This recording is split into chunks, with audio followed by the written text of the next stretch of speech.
میرے قابل احترام سامعین اور سوشل میڈیا کے پیارے پیارے دوستو، السلام علیکم ورحمۃ اللہ وبرکاتہ۔ آج ہمارا عنوان ہے انسان خود کمال ہے یا انسان کے اعمال یا کام انسان کو کمال بناتے ہیں، یا پھر ایسے کہہ لیجئے کہ انسان خود کمال ہے یا پھر انسان کے اعمال یا انسان کے کام جو ہیں انسان کو کمال کا بناتے ہیں۔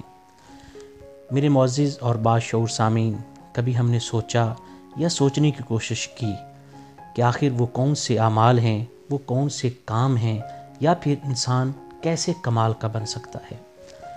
اللہ تبارک و تعالیٰ نے انسان کو امتیازی خصوصیات، امتیازی صفات یعنی عقل و شعور اور علم کی بنا پر اشرف المخلوقات کے اعزاز سے نواز کر زمین پر بھیجا۔ انسان نے اللہ تبارک و تعالیٰ کی عطا کردہ صلاحیتوں، عقل و شعور اور علم کو استعمال میں لاتے ہوئے اپنی دنیاوی زندگی کو بہتر سے بہتر کرنے کے لیے نت نئی ایجادات کی۔ ان نت نئی ایجادات میں انسان لاکھوں من لوہے کے ساتھ، ہزاروں من لوہے کے ساتھ خود کو ہواؤں میں اڑانے میں کامیاب ہوا۔ تو اس کامیابی کی بنا پر یا اس کامیابی کے بل بوتے پر کیا ہم انسان کو کمال کا انسان کہہ سکتے ہیں، یا پھر اسی بات کو یوں بھی کہہ سکتے ہیں کہ وہ انسان جو ہواؤں میں اڑ سکے وہ کمال کا انسان ہے؟ جب میں ایسا لکھنے، بولنے، پڑھنے یا سمجھنے لگتا ہوں تو ایک چھوٹی سی چڑیا یا ایک چھوٹی سی مکھی کی اڑان بھی مجھے اس بات پر غور و فکر کرنے کی دعوت دیتی ہے کہ یہ کام تو میں بھی کر سکتی ہوں، یہ کام تو ایک چھوٹی سی چڑیا بھی کر سکتی ہے۔ پھر جب میری نظر انسان پر پڑتی ہے، انسان دریاؤں، سمندروں پر تیرتا ہے، تو مجھے انسان کا یہ کام بھی کمال کا کام لگتا ہے۔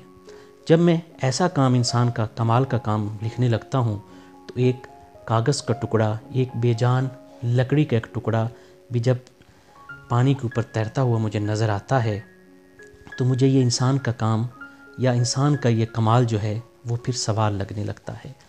انسانی عقل یا پھر انسانی علم سے میں سوال کرتا ہوں کہ آخر وہ کون سے اعمال ہیں، آخر وہ کون سے کام ہیں جن کی بنا پر ہم انسان کو کمال کا انسان کہہ سکتے ہیں؟ میری مشاہدات، میرے تجربات یا پھر میری جتنی زندگانی اب تک میں گزار چکا ہوں اس کے مطابق، یا پھر میرے پاس جو مختصر سا علم ہے اس کے مطابق 4 سے 5 ایسے اعمال ہیں جن پر اگر انسان عمل پیرا ہو، ان کو اپنی روزمرہ زندگی کا حصہ بنا لے تو یقیناً انسان جو ہے وہ کمال کا انسان بن سکتا ہے۔ اس میں کوئی دوسری رائے نہیں کہ جو کچھ انسان نے اب تک کیا ہے اپنی زندگی کو آسان سے آسان بنانے کے لیے وہ سب کمال ہے، لیکن جو میں بات کرنا چاہ رہا ہوں وہ حقیقی کمال ہے۔ 4 سے 5 ایسے اعمال ہیں جن کو اگر آپ روزمرہ زندگی کا اپنا حصہ بنا لیں تو یقیناً انسان کمال کا انسان بن سکتا ہے۔ سب سے پہلے ہاتھ اور زبان۔ اگر آپ کے ہاتھ اور زبان سے عام آدمی، عام شخص، عام انسان محفوظ ہے تو یقیناً آپ کمال کے انسان ہیں۔ آپ کے ہاتھ اور زبان سے اگر کسی کی تذلیل نہیں ہو رہی، کوئی دکھی نہیں ہو رہا، کسی کو تکلیف نہیں ہو رہی تو یقیناً آپ کمال کے انسان ہیں۔ اسی طرح دکھ اور سکھ، ہر آدمی جو ہے وہ کوشش کر رہا ہے کہ میں نے دوسروں کو سکھ پہنچانا ہے۔ اچھی ہے، کوشش کرنی چاہیے، لیکن اگر آپ اس سے تھوڑی سی بھی کم کوشش کر کے لوگوں کو دکھ نہ دیں یا لوگوں کے دکھ بانٹنے لگ جائیں تو یقیناً آپ زیادہ سکھ پہنچانے والے بن سکتے ہیں اور آپ ایک کمال کا انسان بھی بن سکتے ہیں۔ اصلاح اور عیب، ہر آدمی جو ہے موجودہ دور میں وہ دوسرے کی اصلاح کرنا چاہتا ہے۔ فلاں آدمی بھی غلط، فلاں آدمی بھی غلط، اس نے یہ غلط کر دیا، اس نے وہ غلط کر دیا، وہ بھی غلط، وہ بھی غلط، تو پھر ٹھیک کون ہے؟ میری رائے ہے، میرا ایک نظریہ ہے کہ دوسروں کی اصلاح کرنے سے پہلے اگر ہم خود اپنے گریبان میں جھانک لیں، اپنی غلطیوں کو سمجھ لیں، اپنے عیبوں کو دیکھ لیں تو یقیناً یہ سب سے بڑی اصلاح ہے۔ اچھائی اور برائی، ہر آدمی جو ہے وہ اچھائی پھیلا رہا ہے، کس سے بھی پوچھو میں اچھائی پھیلا رہا ہوں۔ اگر ہم اس سے آدھی کوشش برائی کو روکنے یا خود برا بننے سے بچ جائیں تو یقیناً یہ سب سے بڑی اچھائی پھیلانے کے مترادف ہے۔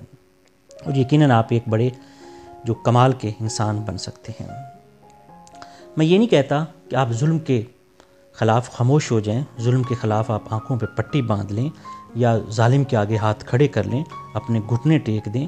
ظالم کے سامنے کھڑا ہونا، کلمہ حق کہنا ہم پر فرض ہے، مسلمان ہونے کے ناطے مظلوم کا ساتھ دینا ہم پر فرض ہے۔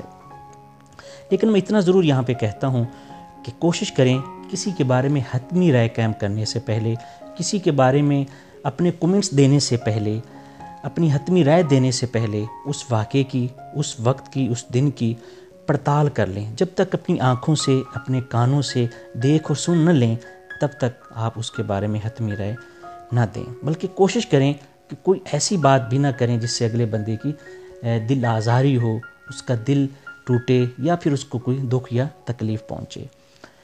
آئیے اپنی مختصر سی زندگی کا بقایا جو مختصر سا سفر ہے وہ اس نیت کے ساتھ، اس سوچ کے ساتھ، اس ارادے کے ساتھ اور اس عمل کے ساتھ طے کرتے ہیں کہ اللہ پاک ہمیں آسانیاں پہنچانے والا بنائے، اللہ پاک ہمیں سکھ پہنچانے والا بنائے، اللہ پاک ہمیں زیادہ سے زیادہ دوست بننے اور دوست بنانے کی ہمت، طاقت اور توفیق سے نوازتا رہے۔